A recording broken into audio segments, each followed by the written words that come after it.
눈을 감고 잠시 하와이를 상상해 보세요. 아마 이런 모습을 떠올리셨을 텐데 사실 이건 하와이의 10%에 불과합니다. 나머지 90%는 전 세계 대부분의 사람들에게 완전히 잊혀졌습니다. 오늘까지도 말이죠.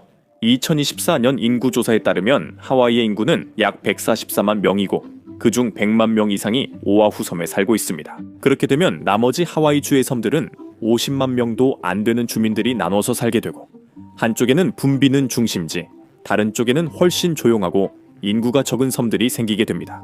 오아후에서는 그 집중은 호놀룰루를 중심으로 이루어져 있는데 이 도시권에는 하와이 전체 인구의 80% 이상이 살고 있습니다. 그리고 그에 맞춰 관광산업도 발달해 있습니다. 또한 비판도 있습니다. 하와이가 재난과 자원 부족을 겪으면서 현지인들은 대규모 관광산업에 대개 의문을 품고 있습니다. 동시에 관광산업은 여전히 하와이주 GDP의 거의 20%를 차지하고 있어서 오아후는 일상생활을 좌우하는 이 산업에 묶여 있습니다. 하지만 그 섬에서 멀어질수록 하와이는 점점 더 낯설게 느껴집니다. 하와이는 지구 깊은 곳의 열점, 즉 솟아오르는 마그마의 틈에서 태어났고 태평양판이 이동하면서 섬들의 자취를 남겼습니다. 그리고 이 섬들은 아직도 이동 중입니다. 어떤 섬들은 솟거나 가라앉았고 형태가 변하거나 합쳐진 곳도 있었으며 도시가 들어설 수 없는 섬도 있었습니다. 덜 알려진 몇몇 섬들은 신성하게 여겨져 보호받고 있고 어떤 섬들은 위험해서 사람이 살지 않으며 많은 섬들은 거의 기록조차 남아있지 않습니다. 주요 섬들은 모두가 이름을 아는 곳들입니다. 화산에 의해 여전히 형태가 만들어지는 빅 아일랜드, 해변으로 유명한 마우이, 푸르고 험준하며 비가 많이 오고 극적인 카우아이, 그리고 관광과 인구의 중심지인 오아후가 있습니다. 그것이 대부분 사람들이 알고 있는 하와이지만 그 너머의 하와이는 평범한 여행지와는 전혀 다른 모습입니다. 이런 지리적 심층 탐구를 좋아하신다면 꼭 구독 버튼을 눌러서 의도적으로 존재감을 감춘 더 많은 장소들을 발견해보세요. 엽서 속 하와이 이야기에서 처음으로 벗어나는 곳들은 여전히 주요 10도의 일부입니다. 단지 대부분의 사람들이 보는 하와이는 아닙니다. 여기서부터 하와이는 더 작아지지 않고 단지 접근하기가 더 어려워집니다. 이 다음 섬들은 3가지 유형으로 나뉩니다. 사람들이 떠난 섬, 사람들이 통제하지 않는 섬, 그리고 사람들이 방문할 수 없는 섬입니다. 몰로카이는 마우이에서 약간 북서쪽에 위치해 있습니다. 2개의 사화산에서 형성된 이 얇고 길쭉한 섬은 인구가 7,400명 이상이며 역사로 정의됩니다. 대부분의 관광객들은 이곳을 결코 보지 못합니다. 한 세기 넘게 주요 나병 환자 수용소로 사용되었던 이곳은 오늘날에도 그 흔적이 남아있으며 현재는 국립사적지로 보존되고 있습니다. 몰로카이는 잘 알려지지 않은 곳이라 관광객이 많지 않습니다. 섬에는 단 하나의 호텔만 운영되고 있습니다. 이 섬은 생존을 위해 농업산업에 크게 의존하고 있습니다. 몰로카이는 또한 하와이 제도 중에서 실업률이 가장 높습니다. 라나이는 예전에 마우이의 지배를 받았지만 이 섬은 더 큰 섬들에 비해 훨씬 덜 개발되어 있습니다. 인구는 3,400명 미만입니다. 대부분 주민들은 작은 공동체에 살며 섬에는 학교와 병원이 각각 하나뿐입니다. 그러나 이 섬의 가장 놀라운 점은 누가 소유자인가입니다. 하와이 주정부는 이 섬 땅의 약 2%를 관리하고 있습니다. 나머지 98%는 오라클의 공동 창립자이자 세계에서 가장 부유한 인물 중 한 명인 레리 앨리슨이라는 기술 억만장자가 소유하고 있습니다. 그는 2012년에 돌 파인애플 회사의 소유주들로부터 이 지분을 샀습니다. 앨리슨은 섬의 인프라, 관광, 농업산업을 현대화하기 위해 대규모 투자를 계획하고 있습니다. 여기는 그가 소유한 포시즌스 리조트를 리노베이션하는데 거의 5억 달러에 가까운 금액을 투입하는 것도 포함되었습니다.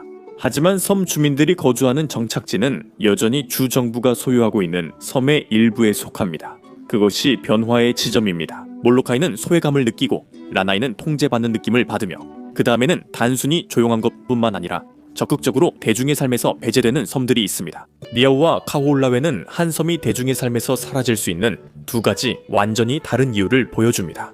니아우는 1800년대부터 같은 가족이 소유하고 있는 사유지로 허가된 방문객만 출입할 수 있습니다. 관광도 없고 인구도 아주 적습니다. 이곳은 하와이가 허락이 있어야만 볼 수 있는 장소임을 보여주는 가장 명확한 예 중 하나입니다. 카호올라웨는 신성한 곳으로 배타적 소유가 아닌 보호를 위해 출입이 제한되며 항상 환경적 이유로 제한된 것은 아니었습니다. 카호올라웨는 폭격 훈련장이 되기 훨씬 전인 1800년대의 외딴 유형지로 사용되었습니다. 섬의 오랜 출입 제한 역사에서 또 다른 한 장이 펼쳐졌습니다. 수십 년간 군사 폭격 훈련장으로 사용된 후 현재는 상주 주민 없이 보호구역으로 관리되고 있습니다. 관광은 일반적으로 금지되어 있습니다. 이 섬은 주로 원주민 문화 활동, 생계 활동, 복원 작업을 위해 방문되며 땅을 판매 대상이 아니라 회복하고 보호해야 할 대상으로 여기고 있습니다. 나란히 보면 차이는 단순합니다. 하나는 소유권, 다른 하나는 보호를 위해 닫혀 있습니다.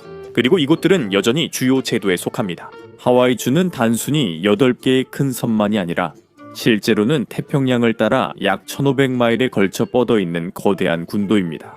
이것을 이해하기 쉽게 설명하자면 이는 포틀랜드 메인주에서 애틀랜타 조지아주까지 거의 미국 동부 해안 전체 길이 해당하는 거리입니다. 하와이 군도는 총 137개의 섬과 환초로 이루어져 있으며 대부분은 사람이 살지 않고 그중 일부는 큰 놀라움을 숨기고 있습니다. 그리고 이 지역을 더 깊이 탐험할수록 이곳들은 휴가를 즐기는 섬이라기보다는 원래는 발견해서는 안 될 섬처럼 느껴집니다. 그리고 이게 이해하기 힘든 이유가 있습니다. 우리는 여전히 이곳을 하와이라고 부르고 있기 때문이죠. 하지만 이 정도 규모가 되면 더 이상 하나의 주처럼 보이지 않고 숨겨진 세계, 줄지어선 본구리와 폐허들처럼 보이기 시작합니다.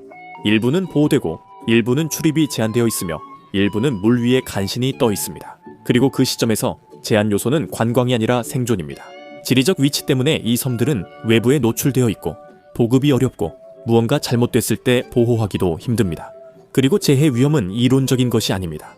2023년에는 마우이에서 산불이 라이나의 일부를 파괴했습니다. 그것도 도로, 긴급 구조대, 그리고 기반 시설이 갖춰진 주요 섬에서 일어난 일이었습니다. 이곳처럼 더 작은 섬들에서는 대체 계획도 신속한 대응도 재건도 거의 없습니다. 한 번의 폭풍우 시즌, 한 번의 화재, 또는 몇 피트의 해안선 손실만으로도 섬의 모습이 완전히 달라질 수 있고 심지어 그 섬이 존재하는지조차 달라질 수 있습니다. 그리고 그게 얼마나 극단적일 수 있는지에 대한 증거도 있습니다.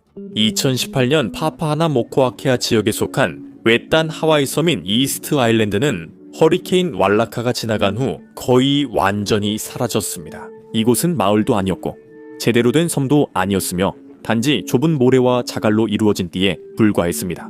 그리고 너무 빨리 사라져서 과학자들은 위성 사진을 통해 그 소식을 확인했습니다. 그것이 하와이 외딴 지역을 다르게 만듭니다. 어떤 곳들은 개발이 안 된 게 아니라 일시적일 뿐입니다. 이를 이해하면 다음 섬들이 텅 빈 곳이 아니라 노출된 곳처럼 느껴집니다. 가장 큰 놀라움 중 하나는 이 섬들이 여전히 성장하고 진화하고 있다는 점입니다. 이 군도는 여전히 활발한 화산지대로 바다 아래에서 많은 활동이 일어나고 있습니다. 화산이 분출하고 지각판이 계속 움직이면서 해저 화산들이 수면 위로 솟아오르기 시작할 수도 있습니다. 휴화산의 바위 표면이 새로운 육지의 기반이 될 것이며 그중 하나는 곧 세상의 모습을 드러낼 준비를 하고 있을지도 모릅니다. 하와이 빅아일랜드의 남동쪽 해안에 위치한 카마 에후아 카날로아 해상은 태평양 해저를 따라 3,900마일에 걸쳐 뻗어 있습니다. 그리고 이것이 이 화산군에서 가장 어린 화산입니다. 지금은 순상 화산으로 진화하기 시작하고 있어서 약 1만 년 이내에 그 꼭대기가 수면 위로 모습을 드러낼 수도 있습니다. 화산에서는 시간이 느리게 흐르며 하와이는 오래됐을 뿐 아니라 아직 완성되지도 않았습니다. 하와이의 일부 섬들은 아직 태어나지 않았고 또 어떤 섬들은 이제 더 이상 존재하지도 않습니다. 태평양을 항해하는 일은 결코 쉬운 적이 없었습니다. 거대한 크기와 복잡한 지형은 항해사들에게 큰 도전입니다.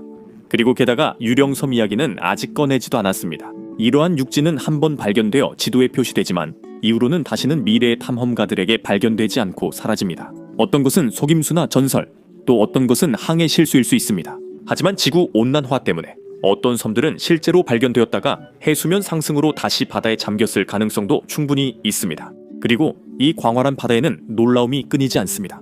이곳에서는 바다가 섬을 단순히 둘러싸고 있는 것이 아니라 섬을 편집하고 형태를 바꾸고 때로는 완전히 지워버리기도 합니다. 하지만 하와이 제도에는 하와이주에 속하지 않은 섬이 하나 있는데 아마도 그 섬이 가장 유명할지도 모릅니다. 미드웨이 환초는 제도의 서쪽 끝에 위치해 있으며 이 지역에서 사람이 거주하는 몇 안 되는 섬 중 하나입니다. 대부분의 섬들은 사람이 살 수 없는 작은 암석지대에 불과하지만 미드웨이의 3개 작은 섬은 미국에게 전략적으로 관심을 가질 만큼 충분히 큽니다. 3섬 중 가장 큰 샌드 아일랜드에만 40명이 거주하고 있으며 100년 전만 해도 이곳은 주변에서 가장 중요한 장소 중 하나였습니다. 네, 이곳은 외딴 곳이지만 전쟁의 길목에 위치해 있었기 때문에 중요한 의미를 가졌습니다. 제2차 세계대전이 시작되자 이곳은 태평양을 횡단하는 항공기들에게 중요한 중간 기착지가 되었고 그로 인해 명백한 공격 대상이 되었습니다. 진주만을 폭격했던 동일한 일본군이 그 경로에 있는 미드웨이도 공격했습니다. 그 후 몇 달 동안 이 섬은 반복적으로 공격을 받았습니다. 그리고 1942 년 6월 4일 미드웨이는 전쟁 전체에서 가장 결정적인 전투 중 하나의 현장이 되었습니다. 미 해군은 미드웨이를 성공적으로 방어했고 일본 제국 해군에 막대한 피해를 입혔습니다. 이 결과는 태평양 전쟁의 흐름이 바뀌기 시작한 순간으로 널리 여겨집니다. 그 시점부터 미드웨이는 외딴 전초기지가 아니라 미국 군사 전략의 영구적인 거점이 되었습니다. 미드웨이는 제2차 세계대전 내내 계속 운용되었고 한국전쟁 때 다시 사용되었으며 이후 냉전 시기까지 해군 항공기지로 운영되면서 장기적인 감시와 방어 작전을 지원했습니다. 1993년에 미드웨이는 민간 당국에 이관되었고 오늘날 이 섬은 기념물과 야생동물 보호구역이 주를 이루며 그곳에서 일하는 소수의 인원이 관리하고 있습니다. 하지만 다음에 소개할 섬들에 대해서는 분명히 그렇게 말할 수 없습니다.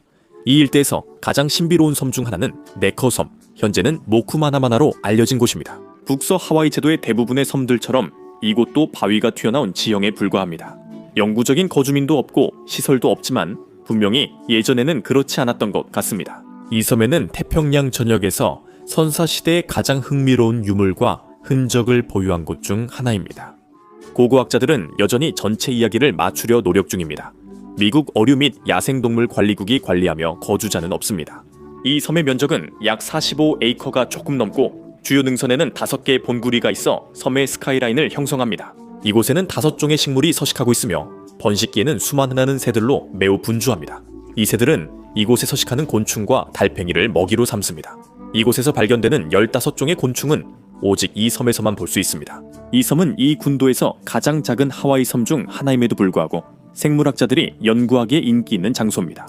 하지만 인간이 이 섬에 영구적으로 정착했다는 증거는 없지만 자주 방문한 것은 사실입니다. 이 섬에는 종교적이고 문화적인 유적지가 가득해서 한때 원주민들에게 인기 있는 순례지였음을 보여줍니다.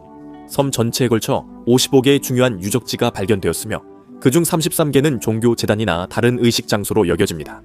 이들은 주로 일련의 돌을 쌓아 올려 독특한 석조 바닥을 이루고 있습니다.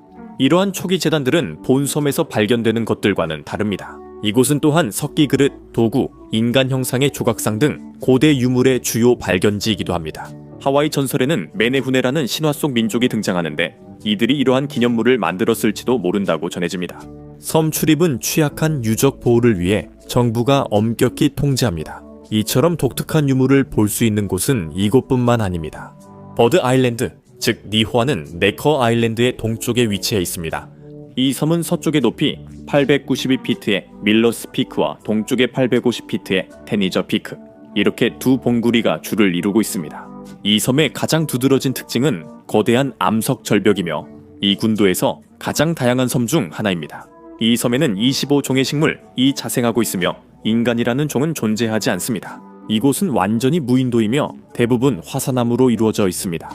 접근이 매우 어렵기 때문에 생태계가 거의 손상되지 않고 그대로 보존되어 있습니다.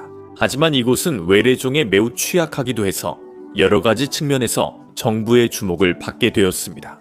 니호아는 중요한 조류 서식지로 지정되어 있으며 토착 육상 조류와 수많은 철사의 바다새들의 서식지입니다.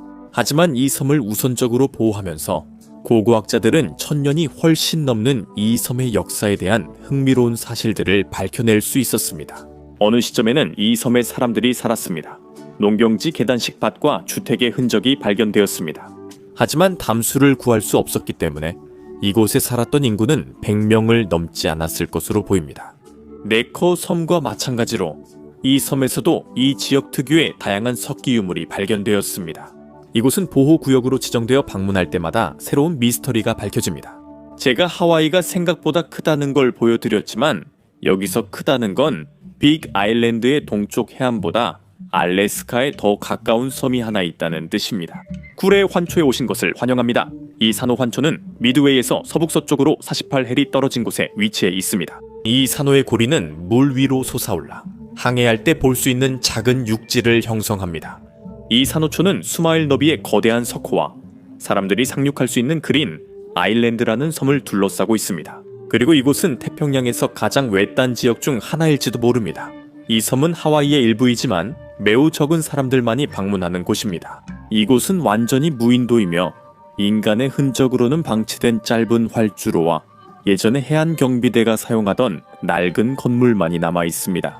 하지만 그렇다고 해서 이곳이 비어있다는 뜻은 아닙니다. 이 섬은 조류보호구역으로 지정되어 있으며 수천 마리의 바다새들이 둥지를 트는 장소로 사용되고 있습니다. 이 섬의 외진 위치와 아름다움 때문에 많은 관심을 받았지만 그 역사는 놀랄 만큼 짧습니다. 이곳은 19세기 초야 발견되었고 가장 흔한 방문객들은 구조와는 거리가 먼 난파선의 생존자들이었습니다. 바커호라는 배의 한 선원들이 1942년에 이곳에 난파되어 반년 넘게 바다새를 먹으며 생존했습니다. 그들은 난파된 글래드스테인스호에서 온 개가 섬에 살고 있는 것도 발견했습니다. 이러한 우연한 방문들은 19세기 내내 계속되었지만 제2차 세계대전이 시작되어 일본 순찰대를 요격하는 중요한 전략적 거점이 되기 전까지는 이 섬을 찾는 사람은 거의 없었습니다. 그리고 그 이후로 가장 외딴 하와이 섬은 관심의 대상이 되었습니다. 냉전 기간 동안 이 섬은 레이더 반사판 설치 장소로 사용되었고 방문객들은 이곳에 서식하는 많은 새들에 더 많은 관심을 갖기 시작했습니다. 더 많은 군사시설이 섬에 설치되는 동안 방문객들은 섬의 동물 개체수를 연구하고 새들을 보호하기 위한 조치를 취했습니다. 이 섬은 사람이 살지 않지만 해류 때문에 다른 섬들보다 태평양의 다른 지역과 더 자주 만납니다. 이로 인해 난파선이 증가하고 떠다니는 잔해로 인한 오염 위험이 섬에 미칩니다. 여기에는 태평양 거대 쓰레기 지대에서 온 유입도 포함됩니다. 그리고 이 섬의 미래는 점점 더 불확실해지고 있습니다. 고래 환초의 군사적 과거는 이미 한참 지난 일입니다. 이제 이 섬의 생태계는 점점 심해지는 오염과 해수면 상승으로 인해 점점 더 위협받고 있습니다.